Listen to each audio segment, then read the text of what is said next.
За гишүүдийнхээ өглөөний амгалан айлтгая. Надад асуулт байгаа.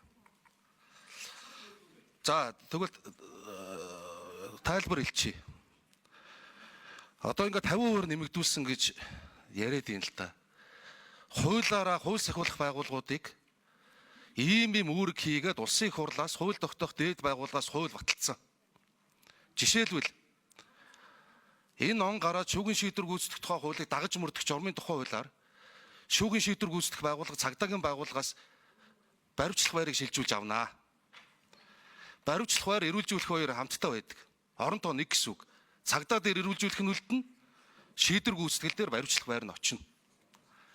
Инхээр тэр баривчлах байр гэдэгт чинь харуул манаа ээлжийн ахлах, офицер, эмч совлогч хэрэгтэй болд юм аа. Тэн чиг үүргээ яаж гүйцэтгэх вэ? Төрийн хуулиар хүлээсэн үүргийг байгууллагууд яаж хийх юм бэ?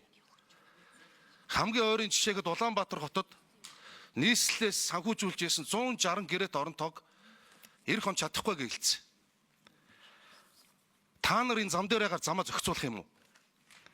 Хотын зам зохицуулж байгаа 160 залууг хасгуулж байна бид нар. Тэгээ тавилж гин гээд 80-ын зогсоогод 80-ыг хасах юм уу? Тэр өрөхгүй байна. Химнэх гэж байгаа бол өөр юмнасаа химнэ. Тэр гой сайхан попорч ийсэн тэр зардлуудаасаа хасаа. Ажил үргээ гүйцэтгэж чадахгүй байгаа. Орон тоон дутаад байгаа. Одоо 6,000-аар дутж байгаа. Одоо 2,000 гарнаар дутж байгаа. Энэ тус тусын байгууллага дээр нэмүүлэх гэсэн нэг хандлагаас мөнгө авах гэж байгаа бол болоо. Химнэх зөндөө мөнгө байна.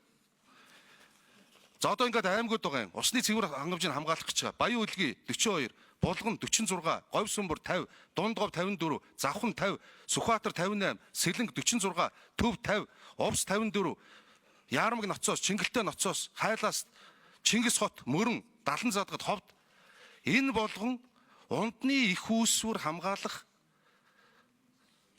дотоодын цэргийн орон тоо. Одоо энэ ажлыг хэлж хэрэгтэй. Аль аймгийнхныг ялгуурлаад энээс нь хас гэж байгаа юм. Улаанбаатар хотынхан ундны цэвэр усаа дотоодын цэргээр хамгаалуулж болдог. Хөдөөнийхэн болохоор хөдөө амьдарч байгаа учраас болохгүй гэдэг ийм рүү очиж байна. Аль чиг үүргээ энэ хууль сахиулах байгууллага, цагдаагийн байгууллага, шүүгэн шийдвэр гүйцэтгэх байгууллага нэмэгдэж байгаа аль чиг үүргээ 50% дутуу хийж болохын тулд хэлээдэг. Хуулиар үүрэг хүлээлгдсэн шинээр ажил үүрэг гүйцэгдсэн энэ хуулиудаа тэгвэл хүчингү болгоод өг. Энэ өдөр тутмын үйл ажиллагаа сахиулж байгаа тэгвэл бүгдээрээ санаачлах гаргая л та. Энэ хууль сахиулагчдаар арай ядан нэмэгдэж байгаа зардлыг хасж байгаа бол бүгдээрээ цалиа авахаа болиё л тоо. Годомжиндоо зохицуулагч болох гэж байгаа бол тэр химнэх гээд байгаа гой сайхан яриад байгаа. Юу гэлээд